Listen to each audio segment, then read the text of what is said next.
안녕하세요. 3927 성경연구원입니다. 성경 읽기 방법은 본문을 읽기 전에 먼저 개관도표를 읽고 성경 본문을 읽으라는 것입니다. 그렇게 한다면 본문 내용 파악적인 면에서 10배의 효과를 경험하게 될 것입니다. 그럼 오늘은 66권 개관도표 창세기 편의 강의를 시작하겠습니다. 창세기는 50장 26절로 되어 있습니다. 본문이. 그리고 주제는 하나님과 아브라함의 언약, 그리고 개요, 그리고 개관입니다. 이 개관의 구성을 좀 살펴보도록 하겠습니다. 먼저 그 전체 내용의 구성이 어떻게 되어 있는지를 말씀드리겠습니다. 첫째, 이거는 대단원으로 보는 겁니다. 여기는 중단원으로 보는 겁니다. 먼저 대단원에서는 두 가지를 봅니다. 천지창조, 사람범죄, 노아 홍수를 하나로 묶고 1장부터 10장 32절, 두 번째는 11장 1절부터 50장 26절까지로 네 명의 네 족장의 생애, 네 족장의 생애로 구성되어 있습니다. 그래서 두 가지로 보면은 대단원적인 면에서 봤을 때는 두 개로, 중단원적인 면에서 봤을 때는 7개입니다. 그러니까 7개의 문장으로 창세기 전부를 설명할 수 있다는 겁니다. 먼저 천지 창조 1장부터 2장, 아담과 가인의 범죄 3장부터 4장, 노아 때 대홍수 4장 25절부터 10장 32절, 네 번째 아브라함의 생애, 이삭의 생애, 야곱의 생애, 요셉의 생애, 이렇게 7개의 문장으로 창세기를 설명할 수 있다는 것입니다.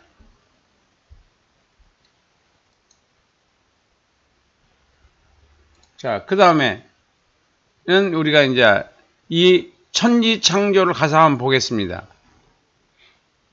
여기가 이제 천지 창조가 되겠습니다. 천지 창조. 이 천지 창조는 세 개의 소단원으로 되어 있다. 여기가 소단원입니다. 여기가 대단락입니다. 여기가 중단락입니다. 자, 잘 안 보이시나요? 여기가 중단락이고, 여기가 대단락이고, 여기가 소단원입니다. 그러니까 이 교재를 보는 방법은 이 중단락은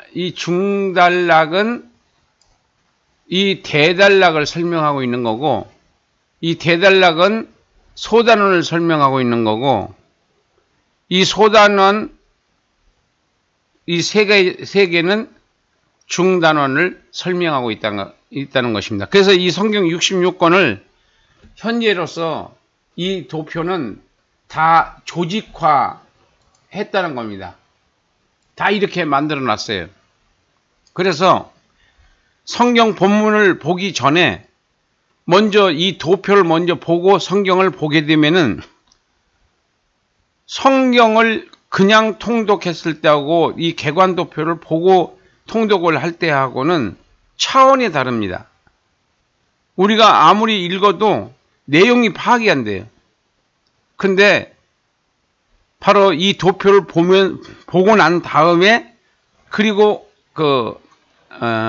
성경 본문을 읽게 되면은 내용 파악에 내용 파악적인 면에서 봤을 때는 10배 효과가 있다. 그렇게 전제해놓고 제가 말씀을 드리는 거예요. 이게 다 해보고 말씀드리는 겁니다.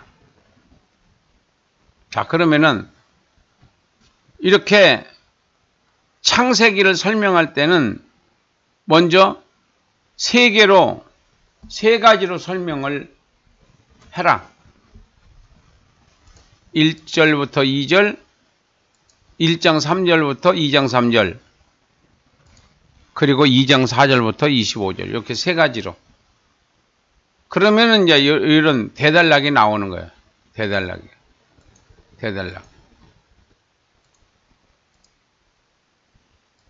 그 대단락을 어떻게 설명하느냐? 이 중단락으로 설명하는 거예요. 이 중단락으로. 자, 이런 식으로 여러분들이 파악을 하고 성경을 읽는다면은 이 땅의 상태가 어때서 땅은 혼돈, 공허, 흑암의 상태였었다.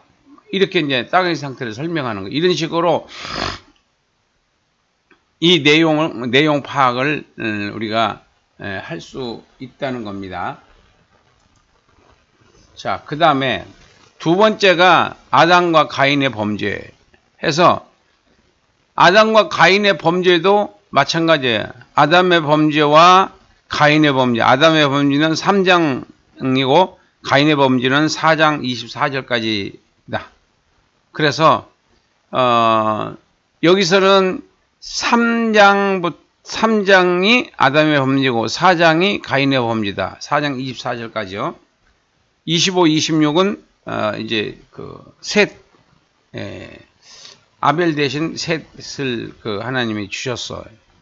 자, 그 다음에 세 번째는 노아 때 홍수. 노아 때 홍수는 셋의 족보, 아담의 족보. 세 번째가 방주 준비 명령. 네 번째가 대홍수 심판. 다섯 번째가 방주에서 나와라.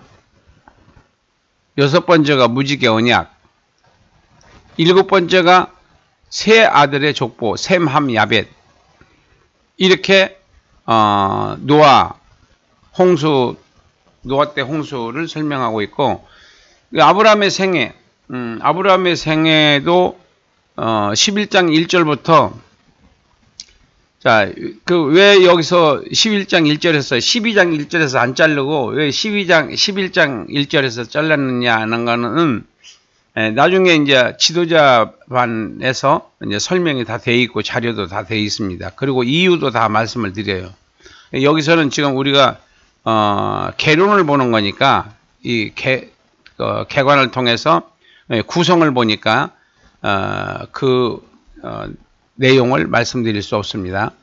바벨탑 사건 1절부터 9절, 그 다음에 셈의 족보, 그 다음에 하나님과 아브라함의 언약, 그리고 가나안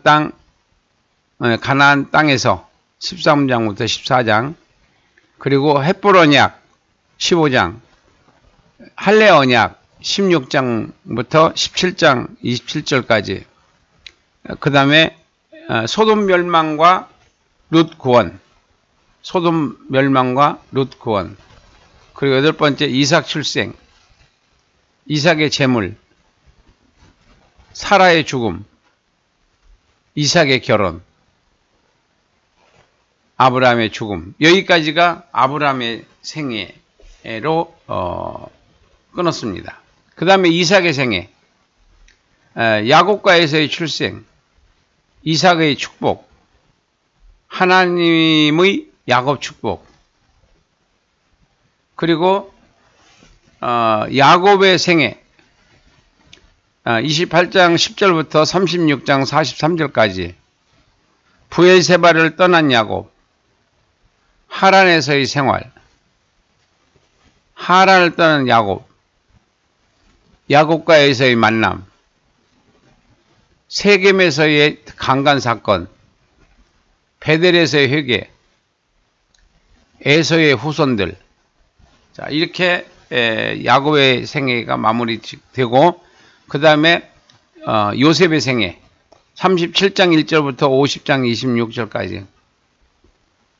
팔려가는 요셉, 유다와 다말, 노예가 된 요셉, 감옥에서의 요셉, 바로의 꿈, 애굽에서 요셉을 만난 형들, 유다와 형들, 야곱의 가족들, 야곱과 요셉의 죽음. 이렇게 50장 26절까지로 창세기가 마무리가 됐습니다. 자, 그러면 이제 결론을 보겠습니다. 창세기 결론. 창세기 결론에서 본문은 1장부터 50장 26절까지. 주제는 하나님과 아브라함의 언약. 의미는 출애굽 백성들의 두 가지 질문. 자, 여기서 이제 한 권 전체에 대한 마무리를 하는 데 있어서 여기서 출애굽 백성들의 두 가지 질문. 그게 뭐냐? 첫째, 여호와 하나님은 누구신가? 둘째, 우리는 가나안 땅에 왜 가야 하는가? 라고는 이 두 가지 질문입니다. 이 질문에 대해서 모세는 창세기를 통해서 여호와 하나님은 누구신가에 대해서 천지창조의 하나님, 하나님의 사랑과 죄 용서, 그리고 세 번째는 심판하신 하나님으로 설명을 하고 있습니다. 두 번째는 우리는 가나안 땅으로 왜 가야 하는가? 거기서 오라고도 안 했는데 이것을 네 족장의 생애를 통해서 설명하고 있는 거예요. 네 족장의 생애를 통해서. 자, 이런 것들은 이제 지도자 반에서도 자세하게 말씀드릴 거예요. 그 다음에 복음적으로 보는 거예요. 이게 구속사적으로 본다는 겁니다. 다른 말로 말하면 하나님의 관점에서 보는 거예요. 성경 본문을. 사람의 관점에서 보는 것이 아니라 하나님의 관점에서 보면은 예수님의 세 가지 복음과 네 가지 사명을 창세기에다 계시해 놨다. 세 가지 복음과 네 가지 사명을 예수님의 세 가지 복음과 네 가지 사명을 이 창세기를 통해서 계시해 놨다. 첫째, 예수님의 세 가지 복음이 있어요. 그러니까 예수님이 마태마가 누가 요한복음을 기록을 하게 하셨지만은 그것을 다 압축해 보면 세 가지로 요약할 수 있다는 거예요. 첫째가 회개하라 천국이 가까이 왔다. 두 번째가 하나님의 사랑과 죄 용서의 길이 있다. 세 번째가 둘째 사망인 지옥이 있다. 회개하라. 이렇게 요약할 수가 있어요. 사복음서를. 그 다음에 예수님의 네 가지 사명. 예수님이 이 땅에 오신 예수님께서 보좌를 떠나 세상에 오시는 사명. 두 번째, 세상죄를 지고 가는 하나님의 어린 양으로 오신 사명. 영생 기업을 에덴 동산을 잃어버린 아담, 첫째 아담, 둘째 아담이신 예수님은 영생 기업을 천국이를 새하늘과 새 땅이라고 하는 천국으로 바로 회복시키는 사명. 네 번째는 하나님의 구속 계획을 다 이루시려고 오셨다. 그래서 다 이루었다 하시고 운명을 하셨어요. 자, 그 다음에 우리가 적용을 하겠습니다. 자, 적용은 항상 복음적에다 적용을 해야 돼요. 이 복음적이라고 하면 복음이라는 말이 아니에요. 복음적이라는 말이에요. 복음하고 복음적은 어떤 구분이 있느냐면은 복음은 우리가 기쁜 소식이 뉴앙겔리온이라고 하는 헬라어의 기쁜 소식. 여기는 예수님의 생애와 사역을 복음적이라고 했어요. 예수님의 생애와 사역을 복음적이라고 했다. 그래서 예수님의 생애와 사역에다 적용하라는 거예요. 예수님의 생애와 사역에다 적용해라. 우리는 그냥 우리 삶에다 적용하잖아요. 그건 반쪽 복음이라고 말할 수뿐이 없습니다. 온전한 복음은 예수님의 생애와 사역에다가 적용을 해야 돼요. 왜냐? 바로 신앙의 모범과 신앙의 기준은 예수님이 이 땅에 오셔서 인간의 몸을 입고 내려오셔서 그의 삶과 그의 사역이 우리의 삶과 우리의 사역의 기준이 되기 때문에 그래서 복음적으로 적용을 해야 된다. 그러면 여기서 참 행복이란 무엇인가? 그 사람들이 말하고 있는 행복하고 예수님이 말씀하시는 행복하고는 그 차원이 달라요.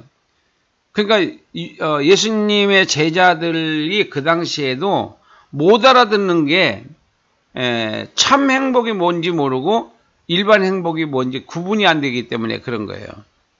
그래서 예수님은 참 행복을 우리한테 갖기를 원하세요. 자, 그게 뭐냐면은 그냥 행복은 물질, 건강, 명예, 지식 이런 것들이 풍성한 사람이 행복하다고 그래요. 그렇지만 예수님은 그런 걸 갖고 있지 않으셨어요. 돌아가실 때 뭐 유산을 남겨주고 그런 거 없잖아요. 그냥 속내까지 다 제비 뽑아서 가져가 버렸잖아요. 이렇게 어떻게 보면은 인간적인 면에서는 처참한 만료를 장식한 것 같지만은 그러나 예수님은 참 행복이 무엇인지를 아셨던 분이에요. 그래서 참 행복이 뭐냐? 예수님은 바로 영원한 왕이 되는 겁니다. 영원한 왕이 되는 거예요. 그래서 이 땅은 헛것이라고 했어요. 그래서 여기서 행복은 어디서 찾아야 되는가? 여기서 답이 그거예요. 영원한 것을 차지한다.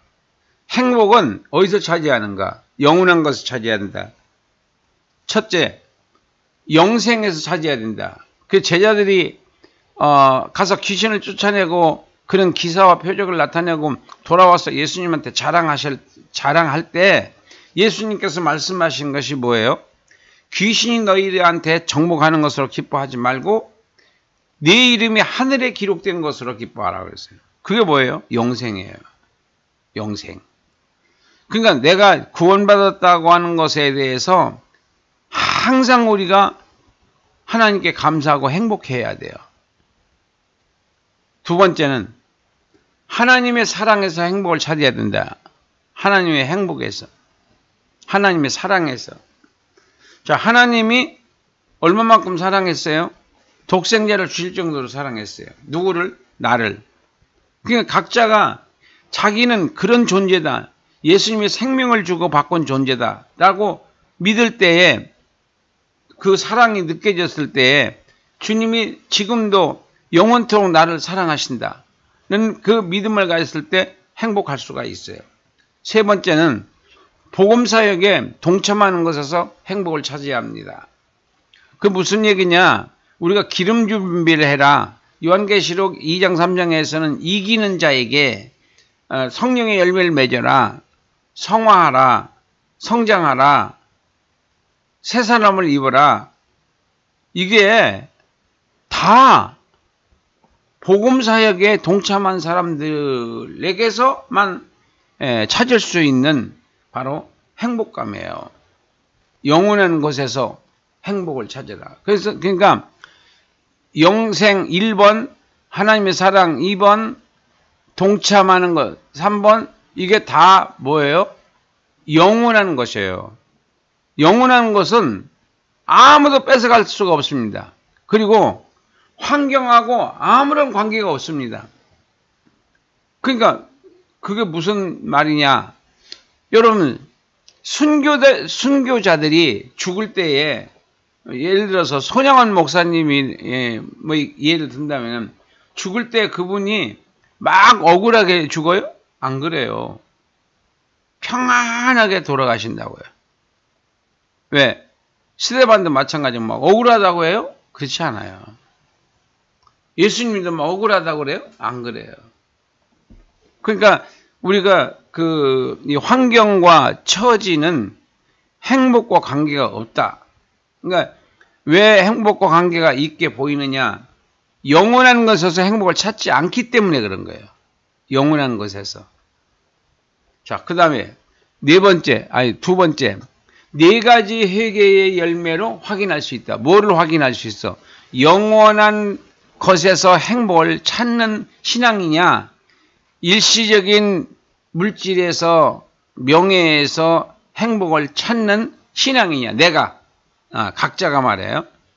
그걸 그냥 진찰하면 돼요. 그냥 진단하면 바로 나와요. 첫째, 내가 죄의 악습을 끊는 생활을 하느냐 지금. 예. 어제 지은 죄 오늘 또 짓고, 오늘 지은 죄 내일 또 짓고, 이런 식으로 사는 것은 이거는 영원한 것에서 행복을 찾는 사람이 아니에요. 두 번째는 말씀 순종에 목숨을 거냐.